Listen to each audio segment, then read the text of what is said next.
You want to be an astrologer? Well, if that thought has ever crossed your mind, then you definitely want to watch this video. In fact, you want to bookmark it and save it for later because I'm going to give you a lot of information. Recently, in a private discussion forum that I belong to online, someone asked the question, "Hey, Michael, how does one do what you do? How do I get started in astrology and learn some of the basics to get going, and then maybe even eventually use it in my own life, or to use it to help consult with other people?" And that's an excellent question, because I think the first way that you need to start looking at things is figure out what category you're in, and more importantly, what category you want to get to. Here's what I'm talking about. When I think of people who are astrologers or aspiring astrologers, they're in one of three places. There's the astrology enthusiast. This is someone who has got an interest in astrology. You may check your horoscopes. You might have a couple of books on astrology, maybe. You might know about the signs and the elements, and that's where it stops. Okay, that's cool. Then we have the student of astrology. You can recognize these folks, and if you're one of them, by having multiple books on astrology. You're on the web looking at different astrology websites. You might even have some astrology apps on your phone. And you're interested in learning astrology, but not quite sure what to do with all of it. The third group is the professional astrologer. And the professional astrologer is trained to work with people to help them understand their astrological chart and how to make the best use of the planetary transits that are happening at any given point in time, as well as uncovering what's in their natal chart to help them navigate this life. So first, figure out where you are regarding those categories. Are you the enthusiast, the student, or on the way to becoming or want to become a professional astrologer? The next thing that I would suggest, regardless of which category you fall into, if you're wanting to take your astrology to the next level, is you've got to pick a system. Here's what I mean. Astrology has somewhere between 30 to 80 different types of systems. Now, when I'm talking about a system, I'm talking about a specific set of rules and processes that are used to interpret an astrological chart. Some common systems include Western astrology, of course, sidereal, Vedic astrology, Uranian astrology. List goes on and on. I'm a vibrational astrologer. So why is this system so important?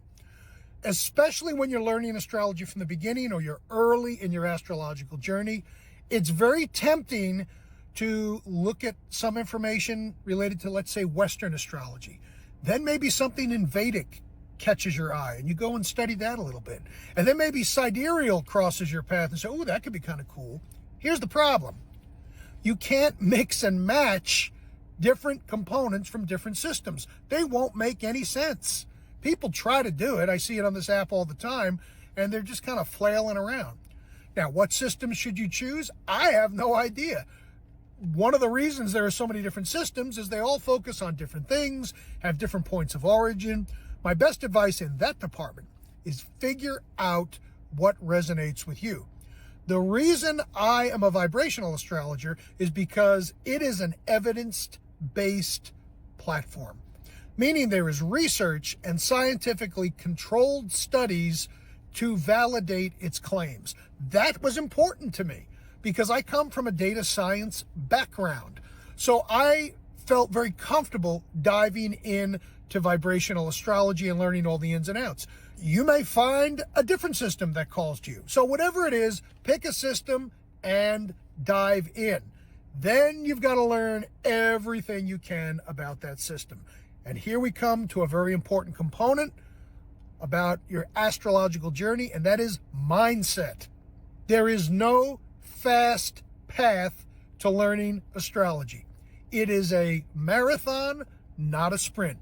Sure, you can learn the planetary glyphs and how to read those and what the basic meanings are, probably in a couple of weeks, maybe a month, to commit that to memory. But it takes time to begin to not only look at this information in these charts and then synthesize it in a way so that someone who has zero knowledge in astrology can make sense of it. Because if you're dealing with people who are coming to you for a consultation, They may just know their sun sign. That's it. If you start talking a bunch of astro-ese, you're going to lose them. Not to beat up on other astrologers, but if you go through this app and other apps, you'll see that a lot of people just use terminology without explaining what is really going on. So you have to be able to then take these concepts and translate them in a way that people can understand what's going on. Now, for those people who aspire to be in the last category, which is a professional astrologer, you've got to take some training. You cannot get the information you need just from books and videos. Yeah, you'll have the foundation for whatever system you're studying, but you need to enroll in some training program that is in alignment with the system you're studying. And I'm going to tell you, and you're not going to like this, you probably need to be looking at something that's at least 2 years, because astrology is one of the most complex subjects on planet Earth. And if you think you're just going to rush it and cram through it and then get out there and be proficient, it's just not going to happen.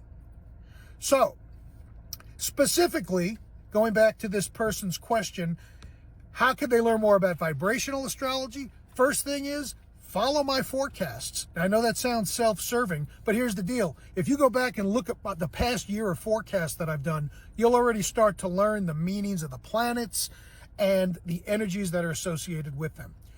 If you want to take things to the next level, then I would recommend picking up the book called Vibrational Astrology Essentials. Google it, it'll come right up. I have zero financial interest in that book, but it's sort of like a music theory book. It gives you the foundation. It lets you know where to begin. And just like in music theory, once you learn your scales and your chords and progressions, then you've got another however many years in front of you until you're a master. So I hope this is helpful.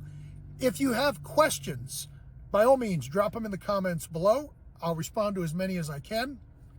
And I hope that sheds some light on at least some of the processes that I would recommend for diving into astrology.